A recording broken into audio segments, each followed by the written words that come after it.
Hello, happy Wednesday. Hey, everybody. Thank you so much for joining us. I'm Dr. Niki Davis, and I am joined by the wonderful Dr. Jeff Pierce. Hello. I'm Happy kind of Wednesday. like, I know, and then that music, it's just like kind of gets you going. Gets I you don't know. pumped. So we are back today with a Q&A session because we did a Q&A, a couple of weeks ago, and we had a lot of interest. People want their questions answered. So we decided to do it again. And we do have some people who have already submitted some questions. So we have some to work from. But if you are watching on YouTube or Instagram or Facebook or wherever you're at, feel free to type in a question and we'll see if we can get to it. But before we start, let us know where you're watching from. I'm in Utah. What's weather like in Utah right now where you're Lovely. Springtime. at? Beautiful. 70s. Ooh, Flowers are out. Yes. awesome. I'm in Northern California, an hour north of San Francisco, and it's also pretty lovely. Um, love the spring flowers, and even some sunflowers are starting to open up, which certainly feels like summer coming on when you see those open up. Yeah. Yeah. So do you have sunflowers in your yard? We do. Yeah, I got some cool, if you know Baker Creek Seeds, they're also called, their website's like Rare Seeds. They have cool stuff. And I planted these like chocolate cherry sunflowers this year.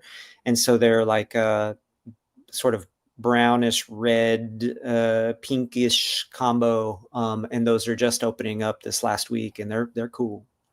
Oh, fun. So then do you use the sunflower seeds and eat those?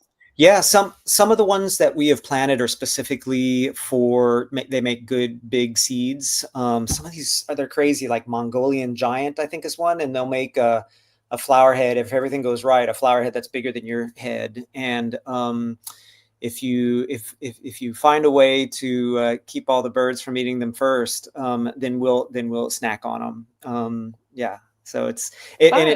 it does just going through that process makes us more thankful for just being able to, like, fill up a thing like this at the bulk thing at the store of already husked, shelled, Right. seeds, because it's some work to open each one. I bet. Yeah. All right. Well, good. Well, welcome everyone. So let's get into it.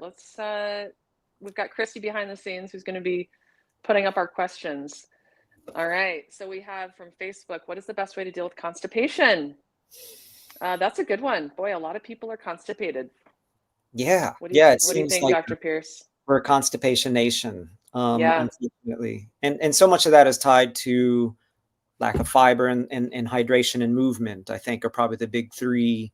And so many folks who are watching our tuning into our channel probably are already doing real well with fiber, but let's talk about it anyway, just in case, right? So fiber is important in so many ways. And probably one of the least exciting ways that it's important is by keeping us regular, but it's super important. You never know how important it is until all of a sudden you get constipated and you're like, this is no fun at all.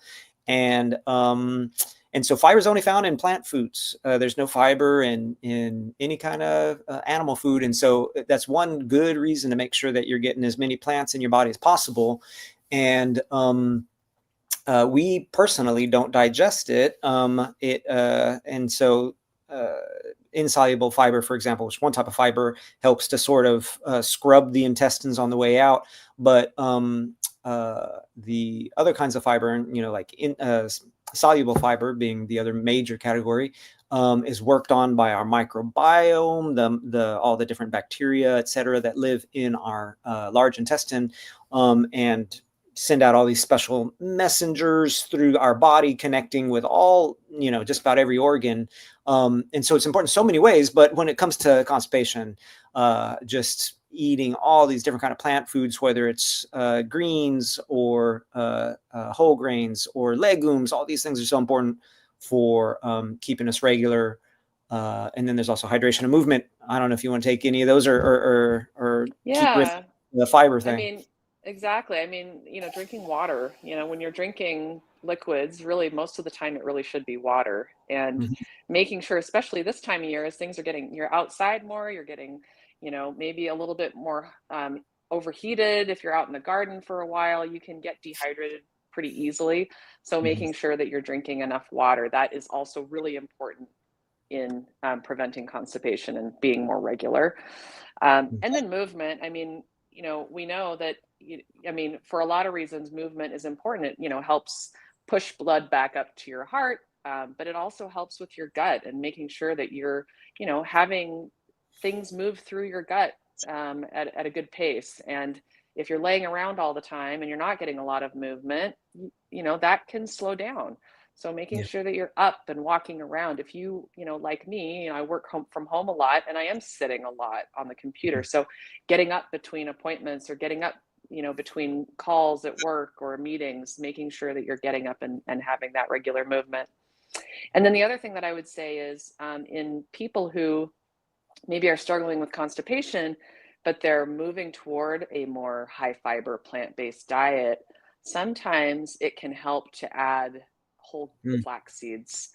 Mhm. So whole flax seeds just added to your meal. So if you're having maybe some oatmeal for breakfast and you add some of those whole flax seeds, if you've ever noticed, if you've put flax seeds in water, they kind of start to swell up. They get a little bit goopy, and that actually seems to help with moving things through.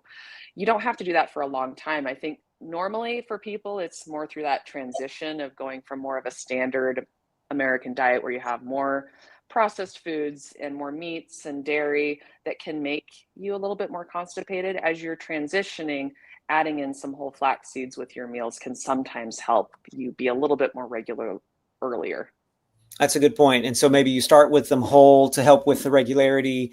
And then once you get more regular, then you start grinding them or buying them ground so that you get all those omega-3 benefits that don't really Yep. happen when you're whole, eating them whole. Um, another trick that you talk or that you hear a lot about is the prunes. And Dr. Clapper, Michael Clapper, great guy and doc who used to who's a emeritus in our team on Love Life, would always say, soak prunes in water and then eat those. And I don't know how much of that is. I mean, certainly prunes have fiber, and prunes and even prune juice is known to get you moving, right? And so that's another little tool in the toolbox, along with those whole flax seeds. And then one other thing that I remember Dr. Bolshewitz saying, Will Bolshewitz, for those who don't know, is a really smart, evidence-based, plant-based gastroenterologist who wrote Fiber Fueled, such a great book, and the Fiber Fuel Cookbook. And he will often say, if you're really constipated, just switching to more fiber may not do the trick. And it's nice to start with a real good flush out. And he recommends different magnesium compounds. So like certainly magnesium citrate will do it. Maybe cancel the rest of your appointments for the day if you're going to take a dose of magnesium citrate, because you'll be making multiple trips to the bathroom. But even some of the more gentle forms of magnesium, like maybe magnesium hydroxide and some of these others that aren't absorbed very well and therefore help flush you out as you're adding on the fiber. Just some Yep. other things to think. Absolutely. Okay. All right. And is it possible to drink too much water? Um, Absolutely, it is actually. Unfortunately, people have died. I know there have been some radio shows where they've had some games where who can drink the most water, and so I mean, what basically what I've seen as far as what's been studied is drinking water doesn't have to be I need to drink this amount every single day at these time periods throughout the day. It really is about making sure that when you're thirsty, you drink, right? And you're not drinking so much that you're making yourself sick, that you're drinking when you're thirsty. And that when you are drinking, it should mostly be water. Yes, I was Brooke Goldner does a lot of great work with people with autoimmune disease, and she really pushes the water when you're working with her, when you're reading her suggestions. She really pushes the water to get people hydrated. But of course, part of that is because she's having folks drink a lot of these green smoothies, which is not pure water. She says, if I remember correctly, isn't it about like an ounce per pound body weight? I need to look up what her little algorithm is. But for most adults, if you're drinking about a half a gallon of water a day, that's plenty. Don't nobody should be drinking more than a gallon of water unless you're running marathons in Death Valley or something like that. But yeah, drink when you're thirsty. Another thing that comes up with hydration is that nice little formula that Dr. Michael Greger has on his app, which is called what's his app called? The Daily Dozen? Daily Dozen. Yeah. So the Daily Dozen has a little section on sort of how to aid with weight loss based on his research from How Not to Diet. And he talks about one thing that helps people based on a study of drinking water before a meal, like drinking 2 glasses of water before you eat breakfast, before you eat lunch, before you eat dinner, leads to further weight loss. And so that's a great way to get hydration in. Plus also, if you happen to be working on getting to your goal weight, that if you drink it right before a meal, then you're sort of hitting 2 goals at the same time, staying hydrated and also getting you a little bit full before you eat, and so that you eat a little bit, some fewer calories in that meal. Yeah, and that makes sense. If we think about calorie density, really the thing that makes plant foods more calorie dilute is the water and the fiber. Yeah. So as soon as you remove fiber by processing a food or remove water, say you go from a grape to a raisin, suddenly you can eat a lot more raisins than you can grapes because you're not getting that extra water. Yeah. So another good way to make sure that you're staying hydrated is eating whole plant foods, right? That aren't processed and don't have fiber or water removed. Yeah, it's amazing when you look at percentage of fruits and vegetables, what percentage they are of water, right? Yeah. And it's someone might be saying, oh, look, it's all water, why am I even eating this? But no, we need water, which is great. And plus, of course, it comes with all the other vitamins and minerals and special plant compounds that just that watermelon or cucumber or tomato has. Yeah. So super helpful. Another thing is, to watch the color of your pee. Some of us are a little grossed out by our own bodily functions, but it's important to pay attention, to it's our view into our insides, right? When we're looking at our pee or when we check out the morning bowel movement, is everything okay in there?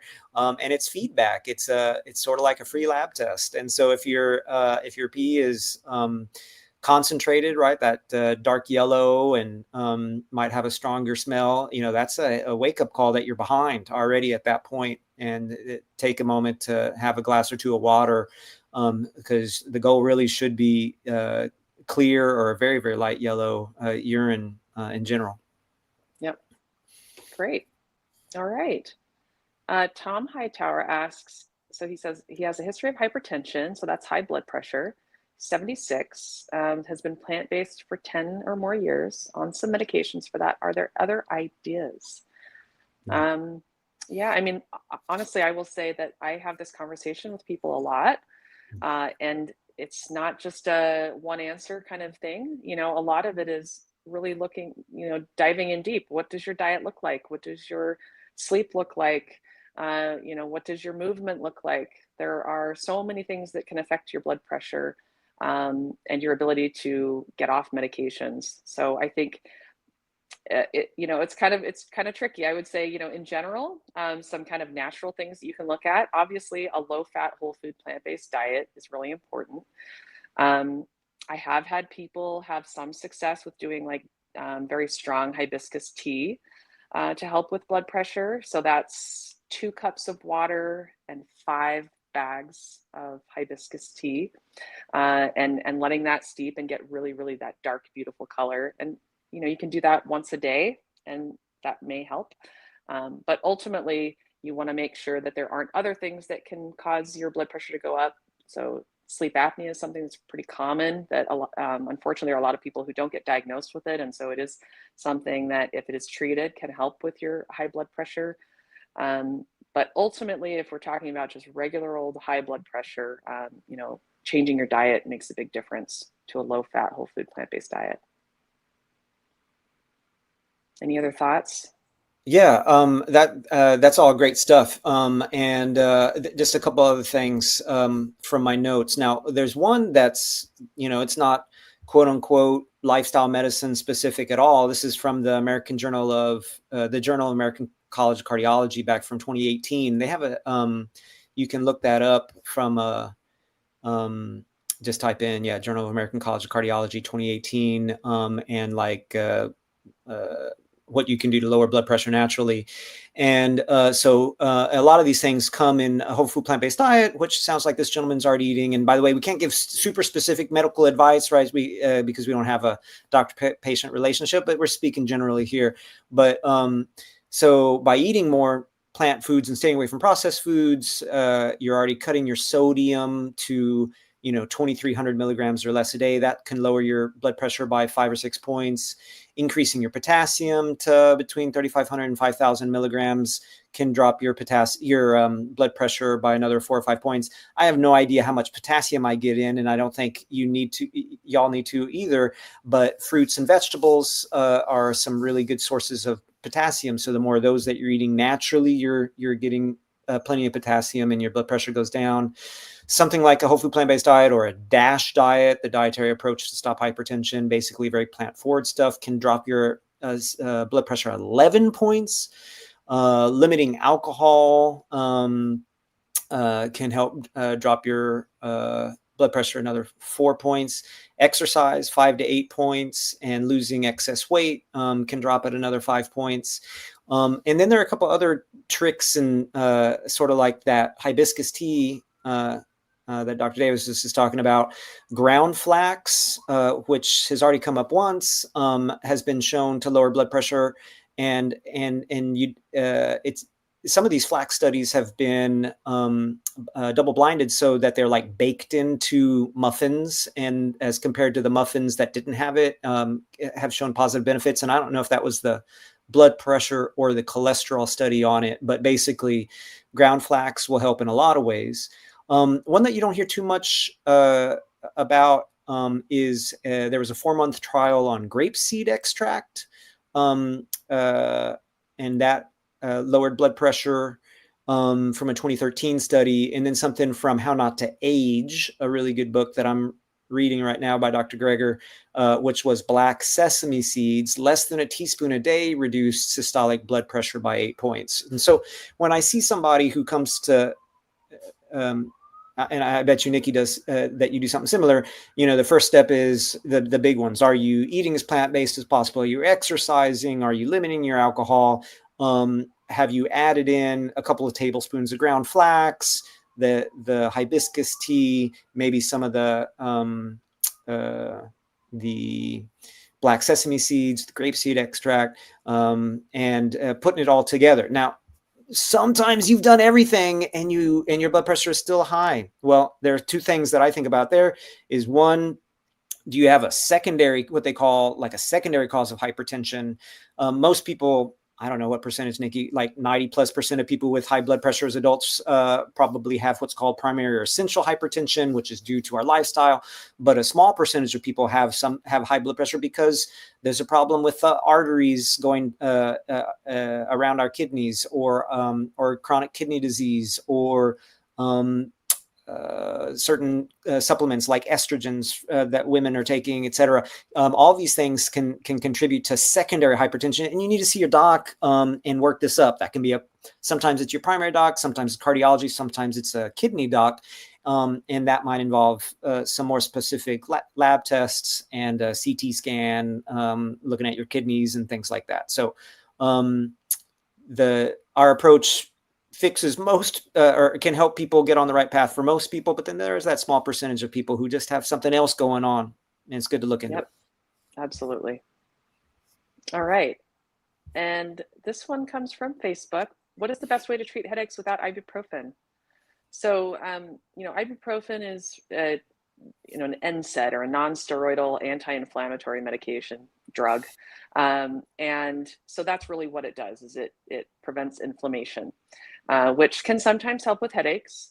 My first thought is what kind of headache, because that kind of determines how you treat it, whether it's a tension type headache, which can be from, stress, or, if you have tight muscles below your neck, that can sometimes cause a tension headache. If you're dehydrated, we talked about that earlier, that can cause a headache. If it's a migraine headache, sometimes you have specific triggers that can cause it. And those triggers can be food related. So you need to know a little bit more about kind of what kind of headache are you dealing with and what the specific treatments would be for that. What else? There is, for migraines specifically, there is some pretty good data out there that supports a low-fat plant-based diet, making sure you're getting enough omega fats in your diet through, a good option is ground flax is a really good source of omega fats. And then of course, if it is tension, making sure you're getting good sleep, that you are managing your stress appropriately, that you are drinking enough water. Those kinds of things are what I would consider for treating a headache without using a NSAID. Yeah. Anything else? I feel the same. I think when if I don't get very many headaches, but if I do, the first thing I'm doing is drinking more water, and then often feeling around, sort of like a chiropractor or a doctor of osteopathy or just a good masseuse, feeling around what's tight, just like Dr. Davis was saying, what's tight at the base of your skull, oftentimes the occipital area, so the sort of back and lower part of the scalp, all those muscles are slowly, getting tense and putting traction on the muscles of our scalp, and it leads to pain. And so that's probably the most common cause. But for folks who have the migraines, totally giving a try of this sort of lifestyle is amazing. How great to stop the daily or rescue medications for migraine headaches just by a change in diet and sleep and stress and things like that. And then one other concern for folks who are taking pain medicines on a daily basis is that you can have these sort of drug medication refractory or medication induced headaches, which is sort of just you feel like you're doing your body good by taking a pill for the pain, but then at some point they can be causing the headaches themselves, and you skip a day or two and it feels like things are getting even worse, and this can be a sign of these medication related headaches, and it involves just getting off the meds and having a washout and seeing if your body gets better. Yeah. And by the way, if you have a headache, it is a good idea to go in and be checked out by a doctor, because, if you have a new headache, maybe you've never had a headache before and now you're 55 and suddenly you have this new headache that you've never had before. You want to make sure that you go in and talk to somebody and go through, what could be causing this. So not just treating it yourself, but, just making sure that you're ruling out other possibilities of what, other things that can cause headaches. Yeah, that's a good point. There are those red flags that we all learn in med school for headaches, right? Like if you're being woken up at night from your headache pain, that's not normal, right? That's a red flag that it could be something more serious. If you're experiencing loss of consciousness or near loss of consciousness, if it seems to get a lot worse with like bending over, or of course, if there's any other neurological signs like numbness or tingling or weakness, things like that. Yeah. Definitely talking to a doc, maybe getting a head scan and stuff like that. Thankfully, that's a small percentage of people where there's anything real serious going on, but you don't want to overlook it. Yep. Okay. And then we have a question about sleep apnea from Instagram. So can it be reversed? And what do you recommend?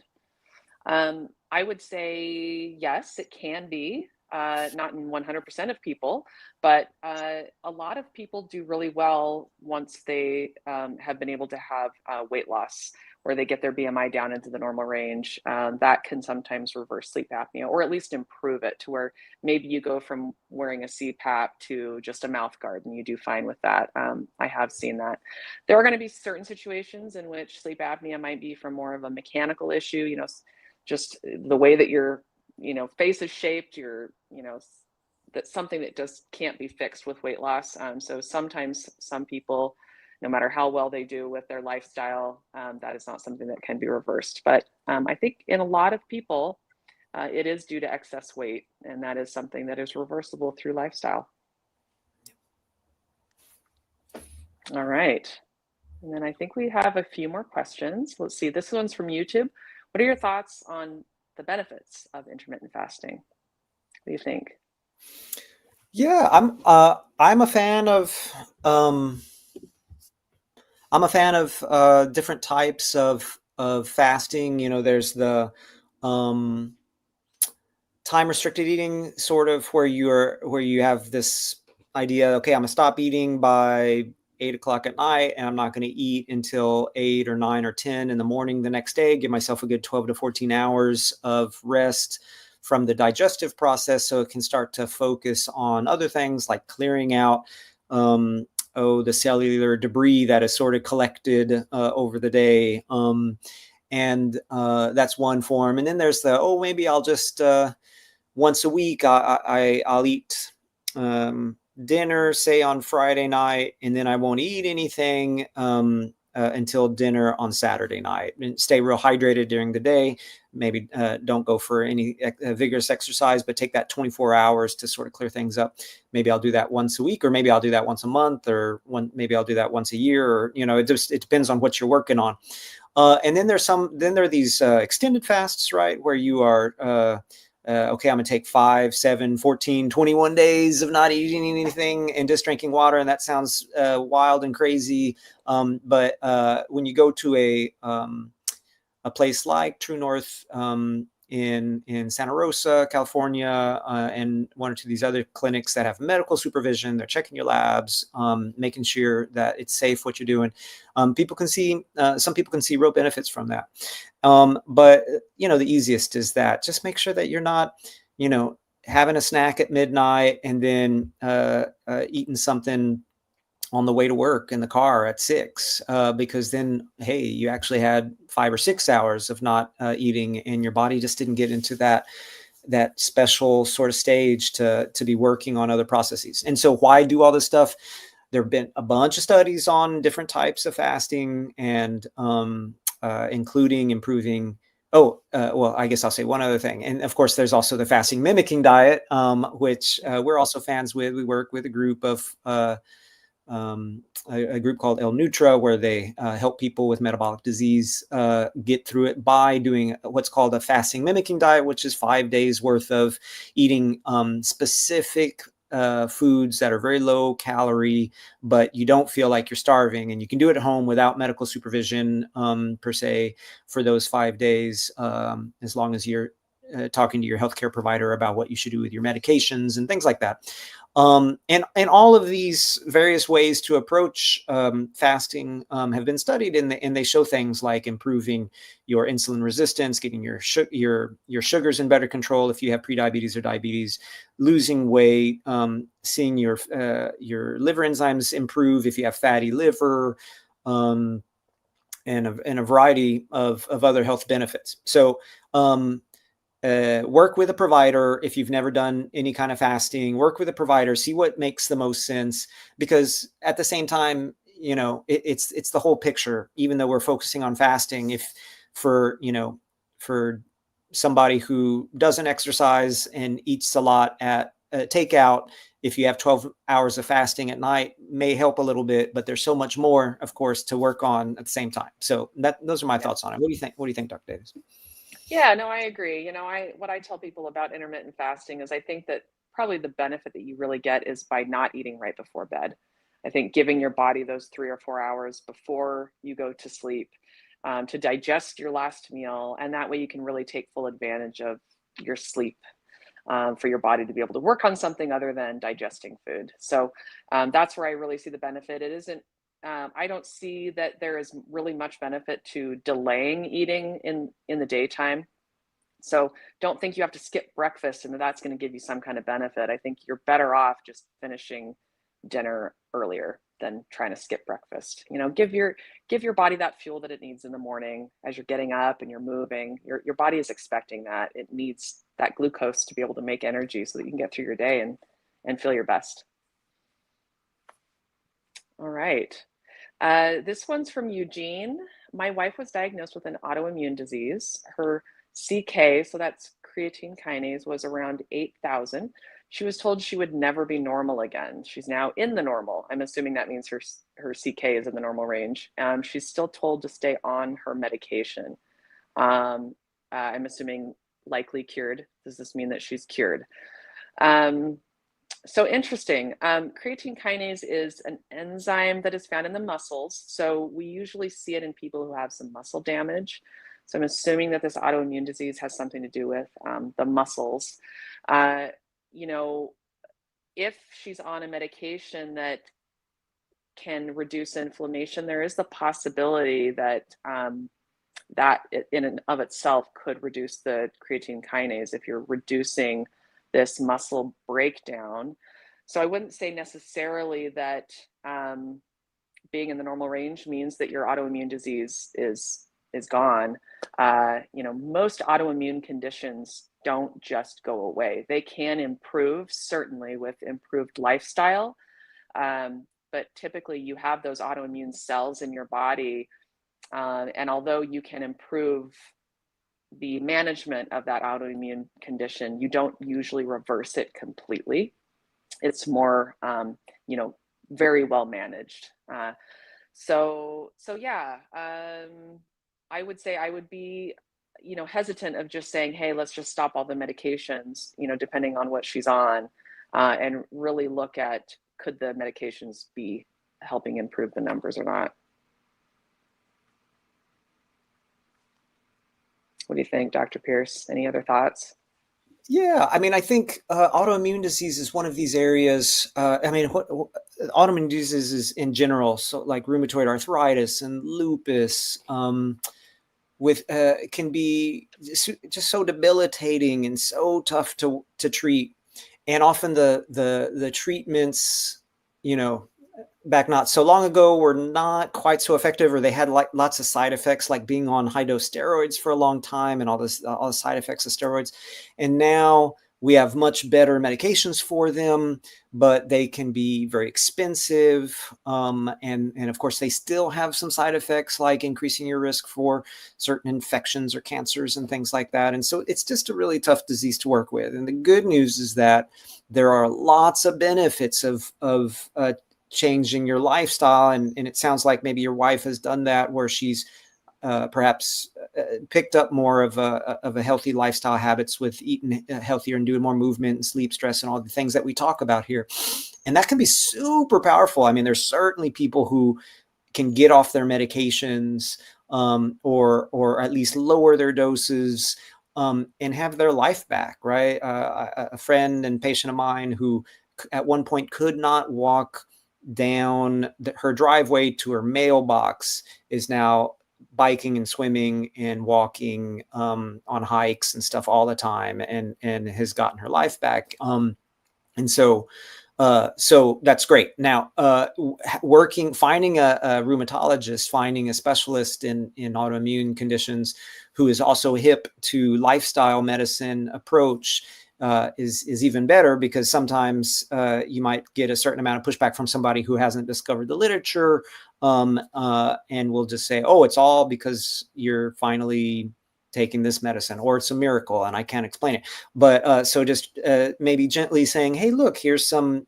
medical journal that shows the benefits of a plant-based lifestyle. I'm sure there's stuff in either the International Journal for Disease Reversal and Prevention, or the journal out of the American College of Lifestyle Medicine, et cetera, that are looking at the benefits of plant-based diet. Show that to your rheumatologist. Say, hey, look, what do you think about this? She's so much better. Her CK is normal. She feels good. Can we decrease the medication? Can we maybe give it a trial of being off it for a couple of months and see what happens? There's usually not a lot to lose if you're working with your provider in talking about a trial of off meds or lower dose meds and stuff like that. So good Right, for her. because most of these autoimmune medications aren't a cure, right? They're meant to treat the symptoms, which oftentimes is pain. And so a lot of times these medications will help with inflammation, and hopefully by lowering inflammation, that helps with pain. And then also by lowering inflammation, you hope that you're also slowing the progression of the disease. So don't think that it's, a lot of these medications, like I said, aren't a cure. So it is something that you can consider taking a trial off of. If you feel much, much better and you've made some significant lifestyle changes, I think in a lot of people, it is worth trying to get off the medications to see how you do. And if you really do need to have those medications for either symptom relief or preventing progression of the disease, Yeah, or just not work. preventing, but minimizing the progression or slowing the progression. Yeah, just work with your doc though. Yes. Do your best to make these decisions together for safety. Yeah. Yeah. Okay. Here's one from Facebook, well, it says Facebook, but submitted on YouTube. YouTube. Avocados. All right. They're whole food, but also high in fat. That's true. How often do you recommend taking them? I usually have one a day in my oil-free salad. So you're right. If we look at the spectrum of plant foods out there, I would say 99.9% of them are low fat. So it makes sense to me that a lot of your diet should be what most of the plant foods are, which are low in fat. There are a handful, though, of higher fat plant foods out there, such as avocados, nuts and seeds, olives. Maybe you could say soybeans are a little bit higher in fat. So in my mind, avocados are I think health promoting. You've got a lot of fiber in there. You've got a lot of nutrition, lots of nutrients in avocados. Should you be eating them as an entire meal, for breakfast, lunch, and dinner? No, you definitely want to be having more low-fat foods throughout the day. But I certainly think that adding avocados, they're delicious. When you can have those as part of a meal, great. I think it just doesn't need to be a significant part of your daily diet, but I think having it be a small part makes a lot of sense. I don't know. What do you think, Dr. Pierce? Same. Part of it comes down to if you're working on getting down to your goal weight, for example. So, I heard avocados are great, so I'm having 4 a day, and I don't know why I can't lose any weight, right? I'm exaggerating, but they're so calorically packed that they can hinder your improvement in your weight goal, if that's what you are shooting for. If you're already at your goal and you're maintaining it well with an avocado a day, it's probably fine. I think in general, my recommendation for folks is more like a half an avocado a day. But they're full of these monounsaturated fats. They are a very healthy fat, and probably help with some absorption of some of these fat soluble vitamins when you're eating your salad. And it just, man, a bowl of beans with a side of avocado just takes it to the next level. We're huge fans. But yeah, just keep your weight goals in mind, I think, is what I have in my head when I'm talking about them. Yeah, and just don't overdo it. I mean, think back to calorie density, right? Mhm. If you eat a lot of avocados, you're going to get a lot more calories in a smaller amount of food Mhm. because it's mostly fat, which fat has more calories per gram than carbohydrates or protein. So it does make sense to eat foods that are higher in carbohydrates for the most part, and then just limiting those foods that are much higher in fat so that when you are eating the same amount of food, you're not getting more calories than you need to. Can I nerd out a little bit on some gardening? Yes. Oh, please. Feel free to rein me in if I'm still talking about You this don't in you 45 don't need to minutes. ask that question, by the way. You can nerd out anytime you want with that. So, I think I've just successfully grafted my first avocado. So you can start with when you start with a avocado pit, that lots of folks that might either stick the toothpicks in half in water and watch it sprout, or just keep it in moist soil and watch it sprout. When that grows up, maybe 15 years from now, when it starts giving you fruit, it won't be exactly like the avocado that you ate. because each offspring from, if you eat this delicious Hass avocado and then you plant the seed and it grows into a tree and it gives you fruit, it won't be a Hass. It's going to be something different. And that's just the nature of a lot of fruit trees that don't grow true to seed. So what I you did not can know do, that. That's so cool. yeah. So it's a way, I think maybe it's a survival mechanism of how you're always altering your genetics and coming up with different things because variety in genetics, of course, is good in the natural world. But if you want to get an avocado quicker and one that tastes good, then what you do is you graft the top.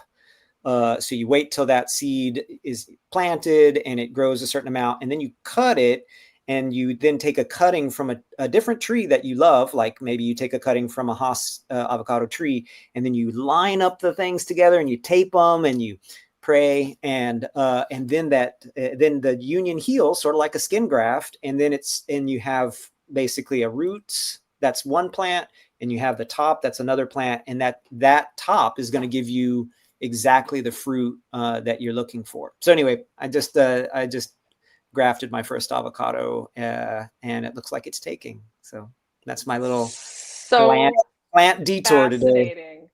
Fascinating. I'm like, this sounds like sci-fi. Is this real? Are you fooling me right now? It's Like, real. what? It's You real. can put plants together and it Yeah. works? Any fruit That is tree, so cool. almost any fruit tree that you'll buy has been nowadays has been grafted. So like even a lemon tree is typically grafted onto another kind of root, a different kind of citrus rootstock, or a apple tree and a plum tree and all these kinds of things. So they do it all the time. But it's just the first time I've done it with an avocado. I had no idea. All right, well, we need some updates on this grafted avocado tree, please. Okay, I'll keep you all in the loop. All right. This one's from Instagram. Is it true that walking is a better form of exercise than running? Hmm. Hmm. I don't know. What do you think, Dr. Pierce? I'm a fan of that great phrase, which is the best form of exercise is the one that you'll do. And so that probably in the long run is what we stick with is the most important, right? And so if for some folks, if you run, I'm in a running mood and I'm going to run, and you run for 4 weeks, but then you hurt yourself or you get tired of it, and then you don't exercise for the rest of the year, then running was not good for you. But if maybe walking, you walk on a weekly basis, or 2-3 times a week, and you're able to do that all year, then that's definitely a better exercise for you. I think that when we think about exercise, aerobic exercise, the general guidelines are 150 minutes of aerobic exercise a week at a minimum, and more is better. And so the sort of base minimum, if you're breaking it up, that would be 5 days a week of 30 minutes, or fewer days if you're running for longer. And that's thinking about what we call moderate exercise, moderate aerobic exercise, where you can still carry on a conversation, but maybe you can't like sing a song because you're having to take some breaths in between. Now, you can do about half as much vigorous exercise in time to get the same benefits as the moderate exercise. So you could walk at a good clip for an hour, but you could run for 30 minutes to where you're breathing harder and get basically the same benefit in half the time. So running is nice that you can meet your goals quicker. Say if you don't have as much time, but they're great. There's probably some downsides from like ultra running, the people who are running a marathon a week and stuff like that. There's some concern about what happens with heart muscle remodeling, and we don't really know, or I personally don't really know, but you hear discussions about maybe super high intensity and long distance can be harmful. But no, running and walking are both great. Pick what you enjoy, pick what you can do, and keep it going. What do you Yeah. think, Dr. Davis? Yeah. Yeah, I mean, I agree with the first thing you said. Whatever exercise that you do and you keep up with is the best one, and that for me is walking and pickleball. Those are the things I Mhm. love to do. I did run for a while, but I kept getting injuries, and so that is Mhm. one thing with running. You have to be careful, IT band issues and Yeah. yeah. So I loved it because I could have specific goals like, okay, I'm going to do this 5K at this time. So I know I need to get out there and be doing it at a certain amount of, frequency to be ready for that race. And so it did give me some motivation. But ultimately, what I found is that walking and being out in nature and being outside and hiking are the things that I really love. And so I don't need that extra motivation because I love doing it in the moment. And same thing with pickleball. It's just a Mm. social thing and it's just fun. So I think I saw a follow up. What was that one that popped up? Yeah, so in addition to walking, check out rebounding. Yes, on a mini trampoline. That's another thing that's really fun to do. You throw on some music. Have you ever done that on a mini trampoline? Just bouncing No, around? It's fun. no. It's kind of like, a throwback to like the 80s, put on some, Am I I gonna don't need like know, hot pink? leg warmers and Yeah, yeah. Okay. but she says rebounding on a mini trampoline, and they sell those. I mean, they're on Amazon, and some of them even have a bar that comes up so that you can feel safe and you're holding on to that while you're jumping. Okay. Um, or 5 exercises of the Tibetan rites, which will also enhance your balance, flexibility, strength, energy, and mood. So that's fantastic. Anything that you enjoy. Tai Chi is a really good one to help with balance, and actually it's been shown to help with bone density as well. Yeah, Nancy was recently interviewed by Dr. Pizzoni. So if you want to hear more about that, you can look on our YouTube and find that interview. All right. Okay, from Facebook, best resources to switch out toxic chemicals in the home. Um, Boy, my go-to, I would say, would be the Environmental Working Group. So that's just a website. It's the ewg.org, I believe. And that's a place where you can go to really look up specific, uh, you know, things that use for skincare or household chemicals, and you can see, what has been recommended that is safe to use. I know that they have something where you can see if it's been verified or not by them. So that would be probably the first place that I would personally look to see if something that I'm thinking about purchasing would make sense. I don't know if you've used that before, or if you have any other resources that you'd recommend for that. Yeah, one of the pillars of lifestyle medicine is trying to minimize toxins in our body, and we often focus on tobacco, excess alcohol, and things like that. But there are other toxins in our environment that we have some control over, and the Environmental Working Group is great for like things that we put on our skin, and also the Food Revolution Network, which is headed by Ocean Robbins, has some great articles on things like sunscreen, which is really timely for this time of year, right? On going for zinc based and titanium based blocks instead of some of these with all sorts of chemicals that have been shown to probably have some endocrine disrupting and weird sort of effects that we're still learning more about. So what we put on our skins. There's a good book about plastics by Beth Terry, called Plastic Free: How I Kicked the Plastic Habit and How You Can Too. It's kind of a cute book, and it looks at plastics. Talk about how they are a double-edged sword, have helped us out in so many ways, but of course are harming our bodies and the environment as well. So trying to limit the things that you're using in the kitchen around food that are plastic and stuff like that. But check out that book for a very in-depth view of that. Those are some of the things that come to mind. An air filter. I'd say one other thing. I don't like to think about this because it's so pervasive, but WHO and other groups are looking at how air pollution is going to be causing more death and disability going forward, and so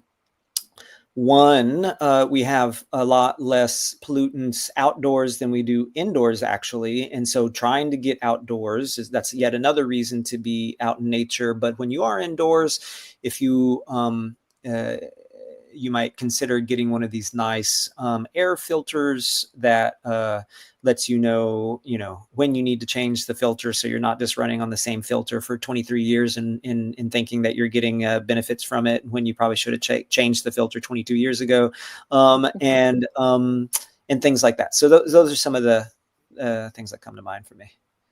Well, and the other good thing, and you and I are both showing this right now on our screens, but having plants in your home, plants can help with air filtering. So I know snake plants are one of the best for filtering, which I don't have here. I have in my office, but having plants around the house helps with clearing that air too.